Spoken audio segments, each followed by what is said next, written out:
Good evening, everybody, and welcome to Mystical Awakenings. Happy Thursday, and hey, may the 4th be with you.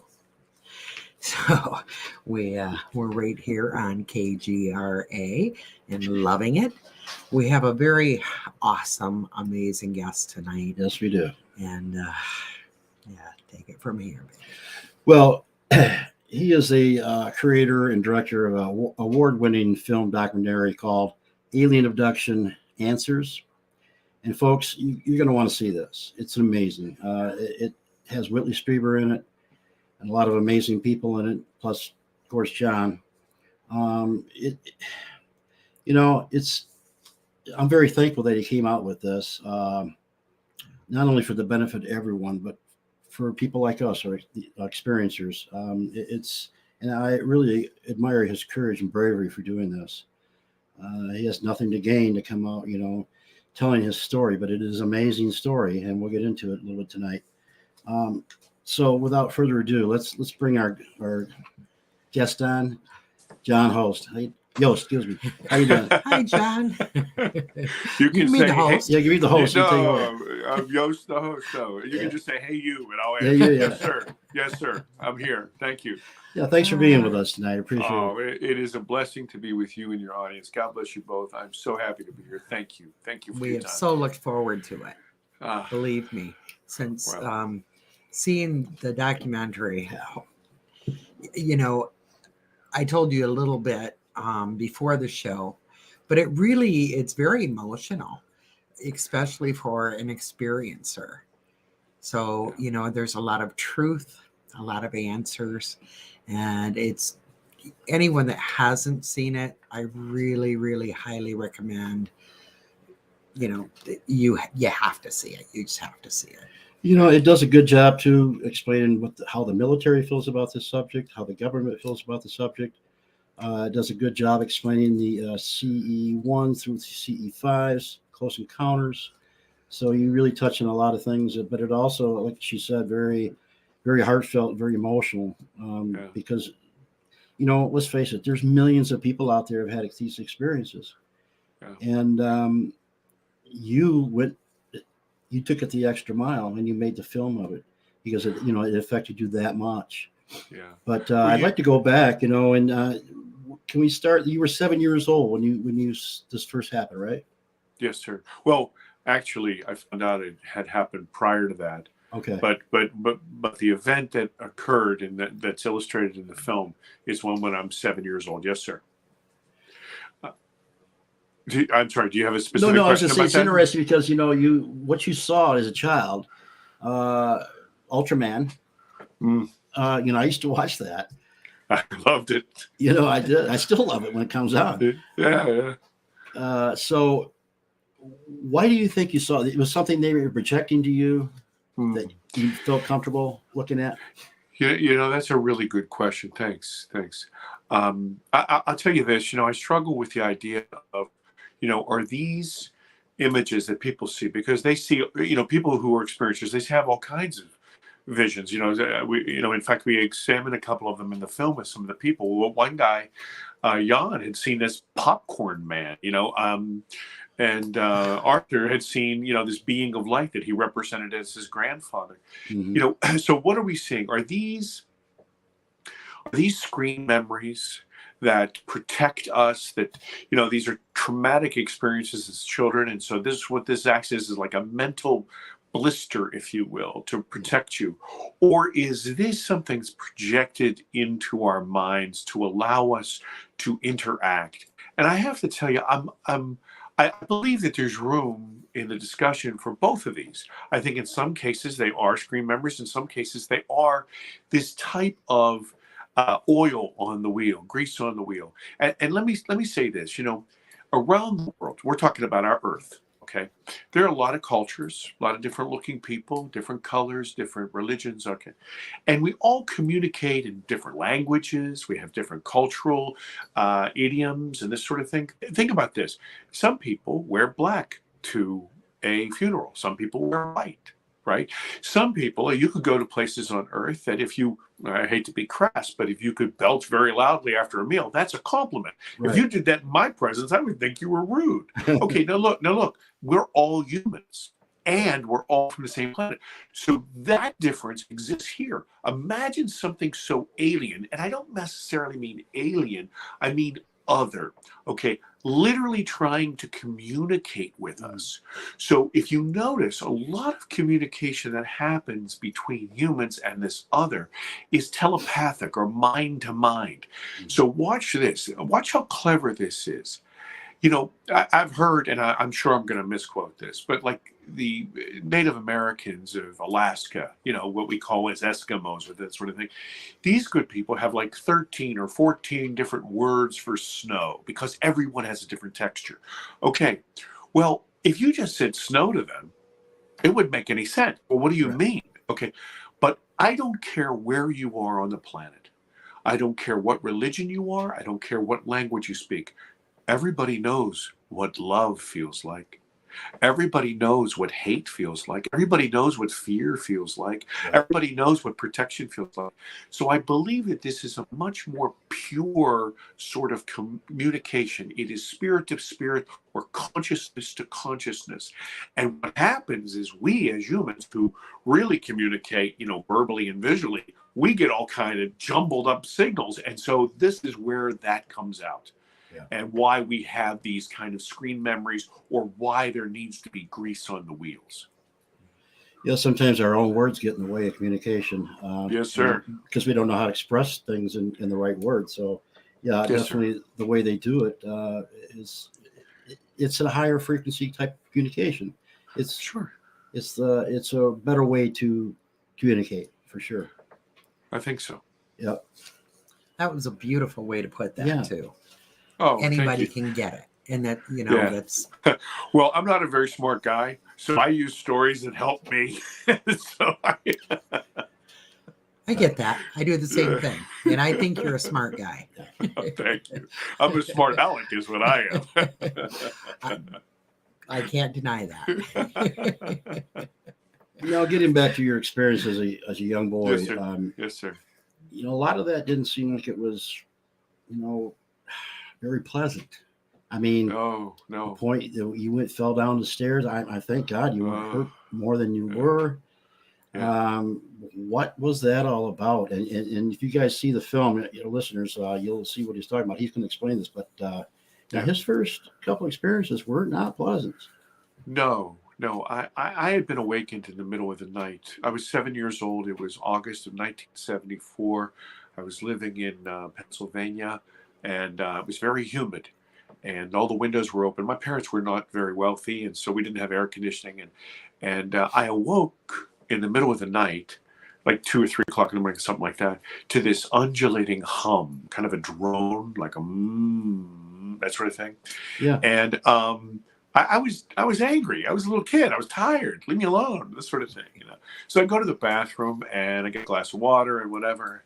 And at some point, I go to open the bathroom door. And when I do, in the doorway, to my eyes, and to your point, RJ, it was this character I'd seen 1,000 times on television, this Ultraman character. And for people in the audience who don't know, Ultraman was this science fiction character. He was a giant, very silver, big almond eyes, oval head, and he fought the monsters. I loved him. And the monsters were like Godzilla type monsters. Right. I thought as a little boy, I thought he was cool. So I had Yeah. no fear at all, right?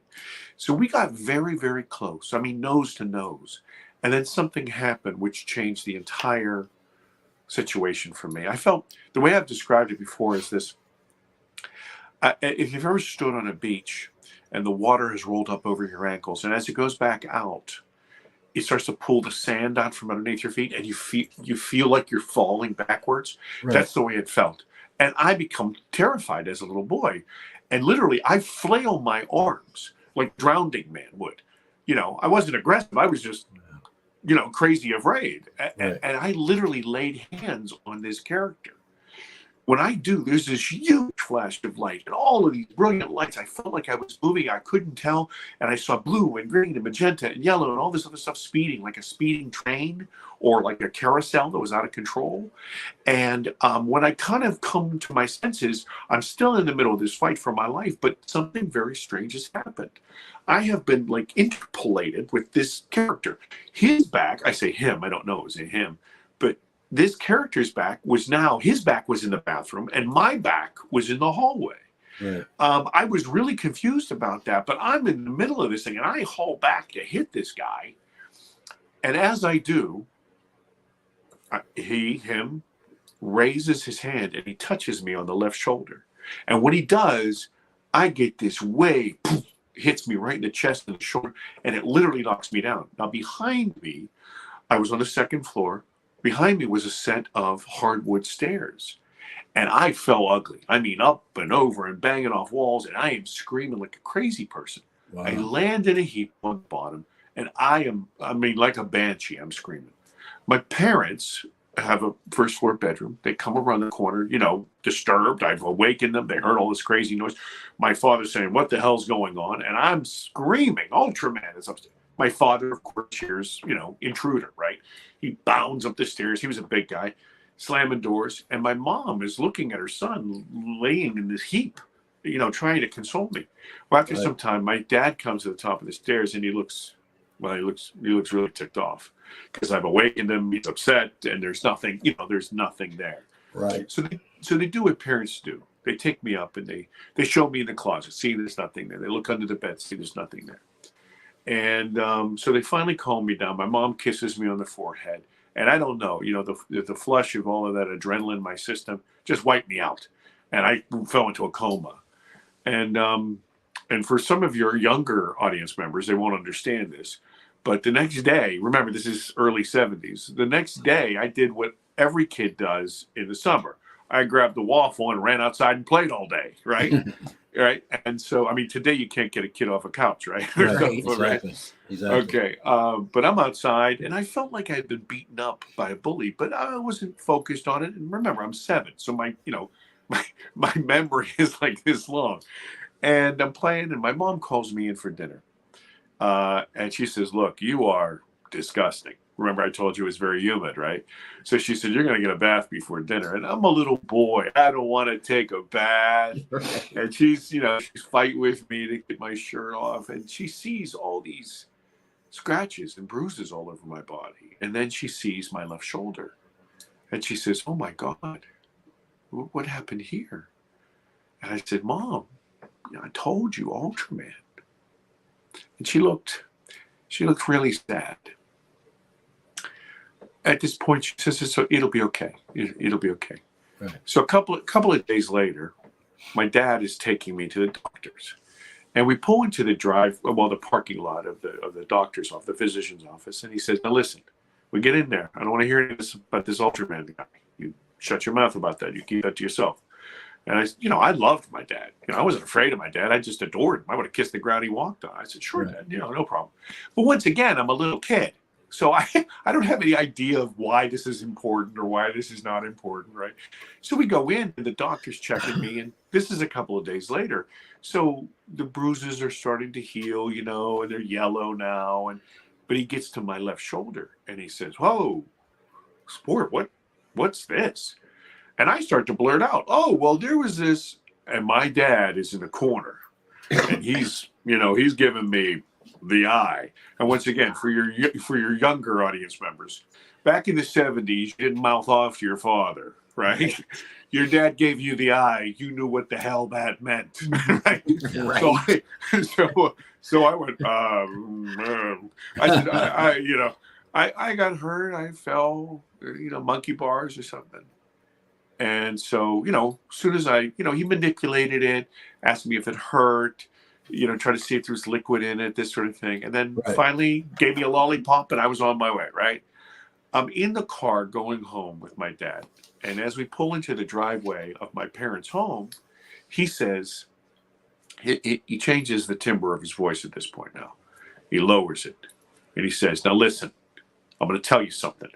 I never, ever want to hear you talk about this Ultraman. I want you to shut your damn mouth. I never want to hear about it. I don't want you scaring your mother. I don't want you scaring yourself. And now I'm a little boy who loves his dad, who now thinks I've done something wrong. Right? I'm starting to blame myself. Like, what did I do? Oh my goodness. So this kind of combines all that and really complicates the situation. You're just telling the truth. You're just telling the truth, yeah. And so I'm getting yelled at for telling the truth, and so that's a double meaning in your head. Always telling the truth. This sort of thing. Right. So I lived my entire life for 45 plus years lying about it, and people have asked me, well, look, you got into high school, you got into university, you had to talk to somebody. No, what happened was this: I lied about it all my childhood, and when I got to be a young man, I played a lot of sports in high school and college, and to tell you the truth, it changed because now I realized that I didn't want to tell anybody about what happened to me because that was not going to be a very cool thing. I wasn't going to have a lot of friends. And so, guys would see me in the shower, in the locker room, and they would say, hey, Yost, what the hell's that? And it was like muscle memory. I see you, Dad, with glasses, right? This morning you didn't do this. You didn't go, I believe that it's a good idea that I should see clearly, so I will put my spectacles on. You didn't do that. What you did was this. Oh, I can't even. Oh, that's better. And then you went about your day, right? Okay. So for me, it was like this. I got bit by a shark. I got hit by lightning. Somebody shot me. But guess what happened? In the matter of 3 seconds, I completely diffused the matter. They were like, you're a dumbass, whatever. And they let it go. They never followed up. I escaped those questions. And so that, long and short of it, is the origin of that story. Okay. Now there's another story I want to get into that you saw something else. You saw something else. And I don't know, I forgot how old you were when you saw this, but you described it as a ant-looking creature, right? Well, that was that night. Was that night? Yeah. Okay. What had happened? Now, see, what happened was, and I'll tell you another story that's not in the film. Okay. So I lived my life. Okay. I lived my life from that day on. I try not to think about it, but it's always there. You remember, but it's not the first thing. It's not top of mind, but I can remember all the details. And I don't talk about it. I don't talk about it with family. I don't talk with anybody. Right. And I leave school and I become a U.S. Customs broker. I work around the world. I move material and intellectual property and billions of dollars throughout all the treasuries of the different governments and navigate all their trade agreements. And after about 10 years, it just lost its juice. I mean, it became like a job. Right. And so I decided that I wanted to change my life and I wanted to do something that I always wanted to do as a kid. And that was get into film and television. And I can tell you, everybody in my world called me names about that. But for the last 30 plus years, I have been in film and television and radio, and I've done a lot of stuff on camera, behind camera, written. Okay, so anyway, I tell you all that blah, blah to get you here. About 3.5 years ago, 4 years ago, I'm shooting something out in the middle of the desert, a place called Borrego Springs, California. Mm-hmm. And it's very flat there. It's very arid, desert-like. And we're doing a night shoot. And so we come in and we rent this big ranch house so everybody can be there. I'm producing, so I want to, herd cats, make sure they don't wander off somewhere. And anyway, we come in, it's in the middle of the night, and there's a big pool behind the house. So people are out there having a nightcap. I'm inside with the crew. We're making sure we have duplicates of film and stuff like this so we don't lose it when we go to the coasts. And I go out, and they're doing a toast. And so they give me a glass. I raise the glass. I see something in the glass. Like as I raise it, I'm like, what the heck is that? Your mind struggles to figure out like what you're seeing. And I saw this glint of light. And I went, oh, that's the moon. That's got to be the moon. And I went, wait a minute. I'm the producer. I scheduled a shoot on a night where there's a new moon. There's no moon outside because I wanted to control the light. Right. What the hell? And as I drop this, I see this thing, this blue-green pear football oblong type thing. It's self-luminous, and it's hanging about 30 feet above the house. I'm facing the house. The pool's behind me. My mouth, I could not believe what I was seeing. And it was, I'm going to tell you something. I could have hit it with a baseball. It was about 30 feet in the air. And I am losing my mind. I grabbed one of my cameramen, his name's Scotty. He was right here. I grabbed him and turned him around. I said, look at this. And he says, oh my God. Just then, everybody around the pool kind of look to see what's going on. And they say, oh my God, is that a UFO? What is that? Oh no. And I'm looking at this. Everybody's looking at this thing. And it moves. Deb, I want to tell you, like that fast. And it moves, zip, zip, zip. And it stops right above my head. And when it stops right above my head, something happens. I have a feeling that I have not had since I was a 7-year-old boy. That sand is slipping out from underneath my feet, and I am immediately transported back 45 years, and I am petrified. I am in the middle of that experience. Wow. Now, I can always tell the details, but the emotional content had not affected me. I had years and years to buffer myself. I am petrified. I start to hyperventilate. I can't move. And then this thing moves about 20 feet away. Everybody is still buzzing. They're all, oh, this is really, really cool. And I am dying. And then it stops, and then it kind of drifts off to the horizon. And we watch it for about a minute and a half, because, you know, it was very flat. Inside, I was shaking so bad. I don't know if you guys have ever been so cold or so afraid that your organs are like literally shaking. You can't stop, like you have dry heaves almost. And so they're all buzzing. They love it. And I'm dying. I make some stupid excuse and go to the room that was mine. And I've said this before. I'm not proud of this, but what I did was I barricaded that door with the bed and all my luggage. And I sat in a corner on the floor and I cried all night. I cried all night. And you have to understand something. This was not a 52-year-old guy dealing with something. This was a 7-year-old kid who had never dealt with something, right? Right. So watch this. I am so pissed off at myself. You know, to do my kind of job, to be a producer and a director, you have to be very anal retentive, right? You got to check boxes. You got to have time frames. You're dealing with a lot of money. A lot of times it's not yours, so the audit process is very intense. Right. So I am angry at myself that I cannot control myself. I have a very fitful night, very little sleep. I'm going to hit the shower, grab that coffee, go out there, kick some butt. I do it. I can't walk outside.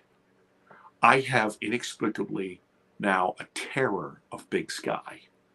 I am afraid of that pool. I can't go near that water. I can't walk outside. And now I am livid. I am so angry at myself. I'm purple. And so I literally have to get people to go with me who are making jokes about, well, listen, you're not going to listen to my opinion anyway, Yost. You know, why are you taking me with you, right? So I somehow get through this experience, and like 2 or 3 days later, I'm back on the coast. Thank God for Irish whiskey, because I'm not proud again. I got myself pickled to get home. But when I got off that plane, I was not the same guy, and my family and friends could see something was wrong with me. Yeah. And it got so bad that I would either get to work very early or very late and wait for somebody and then run to them. And I'm not graceful, so that's ugly. I would run to them and walk in with them so I did not have to be alone. And it was destroying my work. It was destroying my home life. It was destroying my friendships. And I had to do something about it. So what I did was I said, look, you, Yost, are nobody special. I am certain that other people have had some sort of experience. and they living with it, right? And I'm once again, I'm extremely honest about myself. I'm not proud of this, but I didn't give it.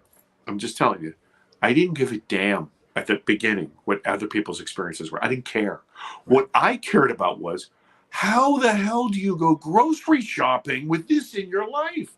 How do you go outside? How do you deal with this? I can't do this. How do normal people do it? So I was on a mission to save myself. Okay, so through this process, I start to meet people. And then I'm talking to people that eventually led me to film a couple people. Then that eventually allowed me the bravery to tell them what happened to me. And then something really crazy happened. I realized I could recount perfectly awake every detail of my experience, except how in the world did I get turned around at the top of those stairs? Right. And then they introduced me to a woman named Debs Shakti. And Deb Shakti is in the film, as you know. And I consider her a guardian angel. God bless her. Mm-hmm. She's one of these people, you know, I've used this term before. You know this term. I know you know it. Christ consciousness, the idea of just a total service to other people, a Right. total loving spirit, kind, do anything for. This is who she is as a person. Yeah. And she was this quantum hypnotherapist, and she said, John, I can help you. And I'm about 6'3" and about 250, 270. She's a little elf person. She's a tiny little person. So I'm like, okay, little lady, you know, that sort of thing, right? And I'm not misogynist at all. I was raised with 5 women, but I just couldn't believe that somebody could take my volition away, that I could see things that I couldn't. And she said, look, John, she said, I'm not going to do anything. You're going to do all the work. Right. See, all I'm going to do is show you how to relax enough so you can walk down that hallway that you built and open that door that you locked. Yeah. And look in that filing cabinet. And all you're going to do is observe and report. That's it. So I thought about it, and I was afraid. I have to tell you, I was afraid. Mm-hmm. I was afraid for 2 reasons. I wasn't afraid that I had lied to myself. I wasn't afraid that I had fabricated it. Right. I was afraid this. I was afraid that it was real. Yeah. I was afraid that it was true. And you know what? I'm going to tell you something really sick, like twisted. I wanted it. I'm telling you the truth. I wanted it to be child abuse. I wanted it to be my dad beat me or my mother put a cigarette on my shoulder or something. Because you know what? Your audience would look at me and they would say, oh, for God's sake, you come on, understand that. That makes Right. perfect sense and everything else. I didn't want it to be, hey, listen, something from somewhere else took me. Right. Because that doesn't fit into a nice box. Right. Exactly. Right. And so at that point, I said, you know what? I realize how much I've suffered. And I realize now, at this point in the development of the story, I realize how many people are out there with experiences. Now, Yeah. some of them have come to terms with it and have been able to be fine, and they see it all as enlightening. I was not one of those people. Right. I was a person who was traumatized, and I needed help. And I realized there had to be other folks like me. And I thought, you know what? These people probably would never, ever breathe a word to anybody. They're afraid at night. And I thought, you know what? Maybe I could ask those tough questions. Maybe I could look like the fool. Maybe I could be this scaramouche. And they could, you know, in the safety of their own home, on their sofa, click and watch for a few minutes and then turn it off if they couldn't take it, and then watch a little bit more. But maybe I could help some people. And so I shared that with Deb. And she was against it in the beginning. I have to tell you something. She didn't want to, you know, she said, look, kid, this isn't a carnival. We're not playing some game. Right. This is your soul, your consciousness, your psyche. You know, we can't, you know, we're not. And then I shared with her what I wanted to do with it. And then, you know, I told you about the Christ consciousness. When she realized that I wanted to help people with it, she came around and she thought it was a good idea. Yeah. And so, but then she was very strict. I mean, we couldn't have people in the room, Right. you know. And so, thank God I'm in the business. So we have remote cameras and daisy chain batteries and all this other stuff. So there was nobody in the building. And this, the actual regression she took me through was over 6 hours. Wow. Yeah, I was exhausted and I couldn't watch it for a while. But then I could only watch it in pieces because it was so traumatic. I was reliving all that trauma. Right. But I realized And that is why it is, Excuse you me. know, this movie is not about me. It's about, you Right. know, it's about you and us as people. All my work is about us because, you know, Mhm. people get fixated on the bright, shiny lights in the sky. But what I say is this, it's not really about that. It's about us. It's about our consciousness and our souls. Because when the bright, shiny lights in the sky blink out, there's just us. Yeah. We have to make a decision as people, as souls, as minds, as our species. How are we going to deal with this? Are we going to ignore it? Are we going to engage it? Are we going to fight it? Are we going to love it? Are we going to Yeah. embrace? I mean, these are all decisions, and we have to make them collectively. And so that's really what this movie is about. You know, thanks for explaining that, because Sure. I realize now that it was, when you got regressed, you saw it for what it really was. And Yes, sir. And that's who where was that really, ant came in. Yeah. yeah, and that just, that kind of, I couldn't help when I saw that think about what the Hopi Native Americans saw, or what was it, that kind of, and especially how you described it down below the ground. And Yeah. if our listeners get a chance, I mean, I couldn't help but think that was what they call the Am people. Yeah. I don't know. Well, I'll tell you this: the guy who took me, as you saw, was not Ultraman, Right. and he was Right. some sort of like, you know, ant type, insectoid type creature with some sort of an exoskeleton Right. and very dark eyes, and he had antenna which came out of his head and his cheeks, but they weren't like insect antenna. They were more like truncated branches, almost like new deer antlers, Right. but they were flat. And somehow through those, there was some sort of coercive power to make me comply. And I was fighting against that. And when we left, when we went somewhere, we went to a subterranean place, and it was massive. It was like this huge cavern. And the way I've described to other people is this: I said, look, you know, if I took you into the middle of a stadium at midnight and there was nobody there and turned off all the lights, that's how freaking huge it was. Right. And I could smell the moisture, and I could smell the earth type thing, and I could see stalagmites and stalactites. And at the very apex of this thing, I could see kind of an irregular hole. It wasn't a perfect circle, and I could see a light, but it was off. It wasn't directly in; it was off. And so I don't know where it was. I don't know, but in that area, you probably saw that there was that ant like entity, and I refer to. And so it's so weird to hear me talk like that, because it's like a little kid, because I call him the bully. You know, and that's Yeah. a little kid, you know, term. And but there were other entities there. We have a pretty good special effects department in my company, Rhino Pictures, and so we reflected them. They resemble the kind of classic gray, except they had elongated jaws. In fact, as a little boy, I referred to them as horse heads or horse faces, Okay. not because they look like horses, but because they had the elongated, yeah. And yeah, so I don't know. I didn't know anything about the Hopi accounts or anything. A lot of people ask me, well, do you know this guy, or do you know this theory? And I say, you're talking to a mentally deficient person. I don't know anything. The film is called Alien Abduction Answers, not because I have any. It's because I'm looking for them. Yeah. Well, I can tell you what you described and what you went through. It's been mentioned by more than enough people. Trust me. So those situations. So I relate to it very well. Yes, sir. So. Yes, sir. So let me ask you, how did Whitley Strieber get on board with you? How did that happen? That's actually a funny story. Okay. I assembled a film, and I watch it, and I'm of two minds. This film is unlike, and I'll maybe go off a little tangent very quickly. This film is unlike any other documentary, as you know. Right. You've seen 1,000 of them, and most of them are like third-person narratives. You kind of see a clip, and then you hear Walter Winchell in the background. Back in 1947, that sort of thing. My film, as you know, is immersive. Like from the very first frame, you're inside the experience with me. This is why people get affected so emotionally. And so I had assembled the film without Mr. Strieber at all.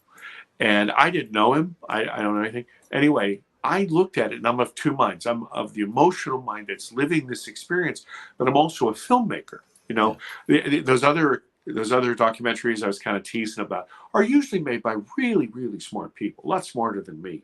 And they know all the facts and all the figures. And when you watch it, you have a head full of facts, but it doesn't touch you.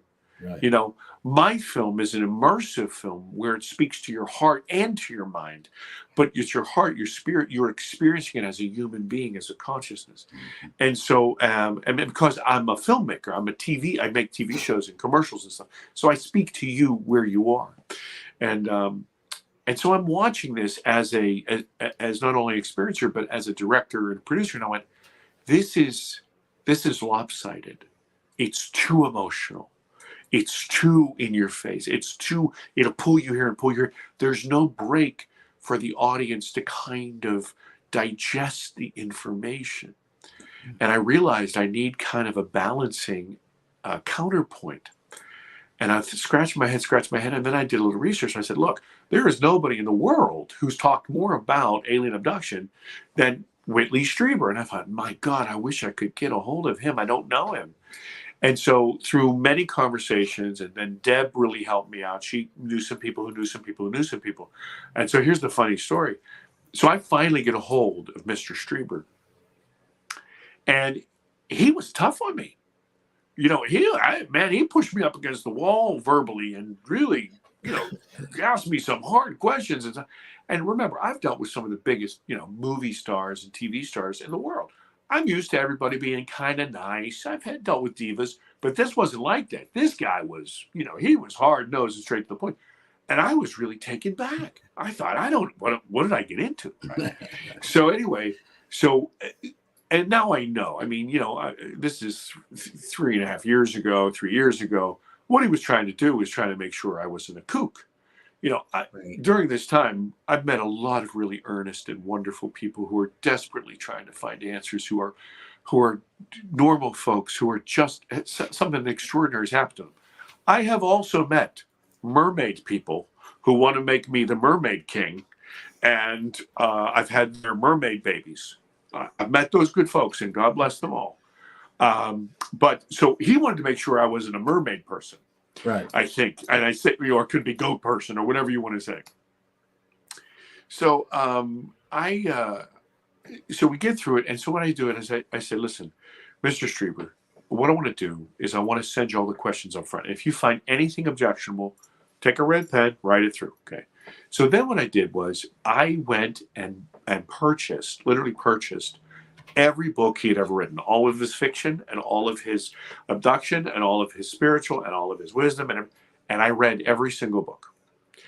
And then I wrote up about, I think it was like 62 or 63 questions. And I sent them to him.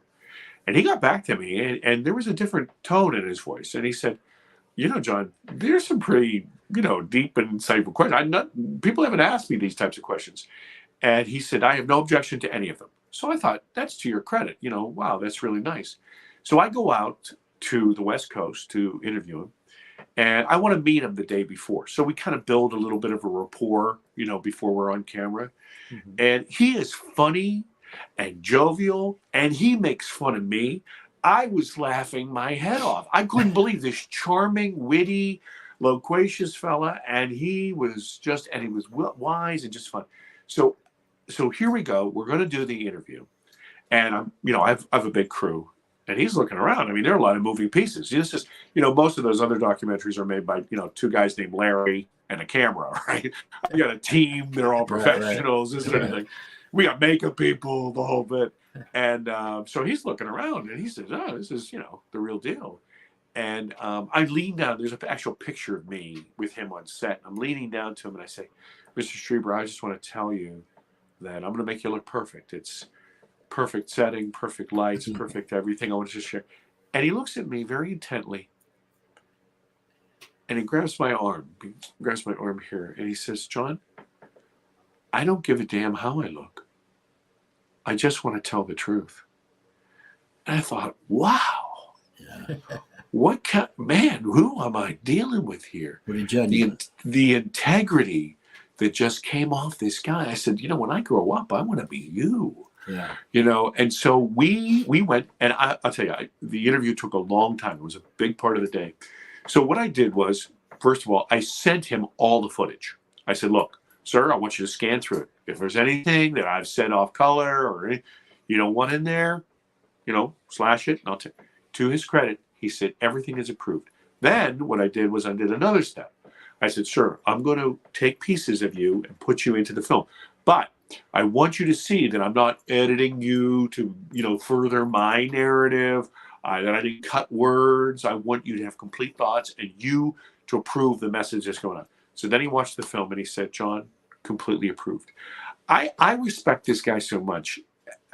You know, the film came out originally May 22nd in the United States, and now it's international. So I reach out to Mr. Strieber, you know, once every, say, 6 weeks and say, hey, you know, this is the development. This is where this is going.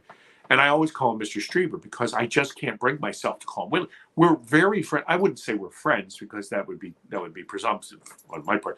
But I would say we're extremely friendly. And he loves the fact that I call him Mr. Strieber and makes fun of me every time. And so I that's a very kind of, like I told you, I'm an Irish guy. If we had whiskey, we'd be here forever. But that's my story about Willie Strieber. That's awesome. That is a good story. Thank you for sharing that. For sure. Yeah. Now, in the film, Yes, sir. you get connected with a group out of Wisconsin. Yes, sir. It's And Big Arb. How did that come about? Well, remember I told you as I was trying to, you know, help myself, I was desperate to find, you know, people who had experiences, how they dealt with it. And then, like, so I'm thinking that nobody talks about this, right? This is my mindset at the time because I thought everybody was like me. And I found out that people actually get together. And not only do they talk about it, they share experience. And this is the thing that blew my mind. They actually want to participate with this phenomena and meditate and do this whole CE5. I was like, are you guys out of your damn mind? This is where I was, right? Uh-huh. Okay, so I went to meet with these people. And as you see in the film, a lot of those stories are in the film. Like I say, this film is not about me. You meet all these people. And something very interesting is that some of their stories were a little similar to mine, Right. but many of them were very, very different. And I put them in raw. I wanted the audience to experience them because this is important. And I think both of you picked this up. The reason that this is so emotional, I think, this is my perception, is this, you know, people don't like me or they like me. I can't control that. But when they watch this film, regardless if they like the film or they don't like the film, the one thing that everybody, even the strongest critics of mine, say is this, is that they resonate with these people. Because when you watch it, you see your mom, your dad, the guy who owns the shop down the corner, the teacher who taught your third grade, class. You see that these are absolutely normal, salt of the earth people who have had this absolutely incredible experience and how they're grappling with it, assimilating it, digesting it, and trying to make sense of it. And this is what touches people because these experiences are universal in that we have all, you put 100 people in a room and you say, hey, listen, I don't care where you are, what your mind is. Has anything ever happened to you in your life that you cannot explain? Like 90% of the people, they don't want to put a name on it, but they'll say, well, there was this one thing. Yeah. Right? Yeah. Okay. So this is why this kind of subliminal message reaches out across, through that celluloid out to the audience, and it touches them and they go, I get that. Maybe I don't get this, but that one guy or that one girl, I really understand, Mhm. Yeah. Yeah. Yeah. So that's what happened there. Thank you for doing it. You're and welcome. I have to tell you, as an experiencer myself, we both are, I totally agree 1000% with that. And I love that the way you tell your story and other people's story it shows all of us that, yes, PTSD is a real thing with 100%. experiencers. It might take years, like it did with you, or it Sure. might be immediate. But, we can't heal and we can't No. understand until we come to some type of terms with us. So you bringing that forth to me is huge. Well, Deb, I once again, I can totally understand how you're an experiencer because of the way you phrase your words and everything else. I have to say to you this, this is something that people, they understand the word or the phrase PTSD, and they understand healing and things like this. Here is the nuance. I'm all about nuances. This is because I'm a filmmaker and a storyteller. Is this, this body, right, mine, is not the result of one double whopper. This is years of abuse, right? Okay. So for me to take a pill and expect to lose 50 pounds of ugly fat in one weekend it's really an irrational thought.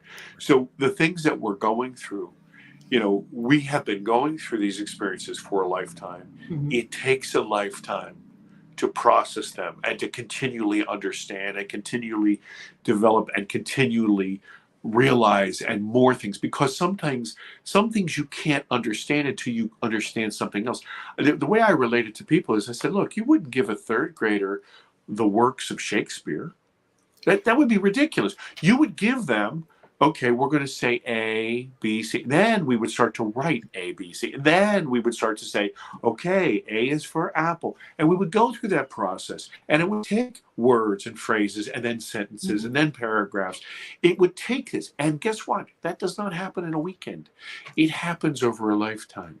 And this is the important work that we are involved in, is not only as people who have admitted these experiences, but us as a species. Right. So, John, do you feel you found some answers? Oh, You think I you- did. Good. But what happened was I don't know if you've ever done any work around the house. Like if you're replacing tile in your bathroom, Right. and you take that one tile out and then three more fall out, right? And you gotta, okay, well, I'll take and then four more fall out. Okay. So that's what happened to me. I started to stand on some firmer ground. But then that opened up another question and another question, another question. In fact, at the end of the film, I posit a couple of things. I say, listen, how can these bright, shiny lights in the sky make me want to be a better person, or change my paradigm, or make me look at things differently? Why do I have more empathy for people? How is this changing my whole outlook? I don't understand this. There are more things to find out. I need more help. I need more answers. And that really is the key, I think, is there's not a yes or a no. There is yes and. Not a yes but a yes and. There is a no and. There is more. There is more to this experience. How could you, I always think about people, at funerals, when they do a eulogy. How do you surmise an entire person's life in about 10 minutes? Right. It's impossible. You always cheat them. No, you can't. You cheat. Yeah, you can't do it. So how do you do that with your own internal workings, your own spiritual workings, with your Christ consciousness, with the way you see the world, how you see the people? This is work. It's something to go about. It's a lifestyle. It's something to deal with. And that's what this film is really, Alien Abduction Answers respects people. Okay, I say over and over again, it's not about the shiny lights in the sky, it's about us, okay? What it does is this. There are a lot of people in the community. I don't know what the community is. I'm learning, but I don't know. But there are a lot of people in the community who are this is all love and light, love and light, love and light, love. Okay, God bless you. Maybe it is for you. But, two things can be true. I am tall and I am also fat. These two things are true, okay? And they exist in the same body. So it can be, new things are sometimes very traumatic to people. Yeah. Strange things that are ontological changes are tragic and frightening to people. Okay, so my film respects people. It takes people where the world is. And I'm not talking about the high enlightened people, which are, let's admit it, a minority of the entire population of billions and billions. The world is filled with ignorance. And I don't mean that as a pejorative. I mean that as unknowing. okay, or ignoring or turning their back on. So I take the world as it is. It's unknowing, it's ignorant. And when you're ignorant of things, you're in a void. And when you're in a void, you're lost, and you are susceptible to fear. So I take people from fear and ignorance, and I kind of shepherd them through that passage with me, attaining this kind of, okay, well, I'm not so afraid. Okay, I'm not so afraid. Well, what's that? Well, see, to the other end, when I just discovered, this leads to your question that you just posed to me, to the other end where I reach some sort of understanding, right? Some sort, not complete understanding. Right. I'm not all consciousness. I can't levitate and, Right. and heal, but I'm like, okay, well, listen, at this point, and so you see in the film, when I leave my old home, I'm looking back at the house and I say, now I realize I can look at these things through the lens of a man and not a boy. I don't have to. I can be, but I don't have to be afraid. But now I realize that these things must be dealt with. They must be. And that's where I am. So this is why I'm developing a second film. I'm trying to raise some cash to build the film. The next film will be called Alien Abduction Awakening. So the first one takes everything from ignorance and fear to some sort of understanding. This film will take people from some sort of understanding, pick right up, to some sort of integration. And what I mean by that is this. Look, let's suppose the three of us are in a truck or a car, and we're going down a road, and there's a flash flood, and it washes out the road.